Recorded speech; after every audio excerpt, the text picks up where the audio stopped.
Plot बेचने पे कितना इनकम टैक्स लगता है और इससे बचने का कोई तरीका है क्या? देखो, प्लॉट को आपका एक कैपिटल एसेट माना गया है, जिसको बेचने पे आपको कैपिटल गेन्स होता है, जिस पे आपको इनकम टैक्स पे करना होता है। अगर प्लॉट आपने 23 जुलाई 2024 से पहले खरीदा था और अब आप उसको बेच रहे हो, तो दो तरीके हैं। या तो आप इंडेक्सेशन का बेनिफिट लेके 20% इनकम टैक्स पे कर दो, और या फिर फ्लैट आपके प्रॉफिट पे 12.5% इनकम टैक्स पे कर दो। फॉर एग्जाम्पल, अगर मान लो आपने प्लॉट 30 लाख का खरीदा था, 70 लाख में आप इसको बेच रहे हो, तो 40 लाख का आपको प्रॉफिट हुआ। इस पे आप फ्लैट 12.5% यानी कि 5 लाख रुपए आपका इनकम टैक्स यहाँ पे निकलता है।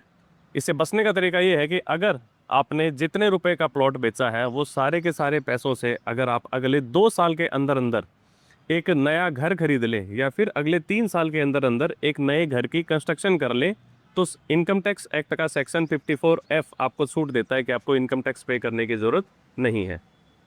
अगर प्लॉट बेच के कोई नया प्लॉट खरीद लें तो इनकम टैक्स लगेगा? उस केस में देखो, इनकम टैक्स लगेगा। अगर आप एक प्लॉट बेच रहे हो और उसके बदले में एक दूसरा प्लॉट ही खरीद रहे हो, तो फिर यहाँ पर आपको इनकम टैक्स पे करना पड़ेगा।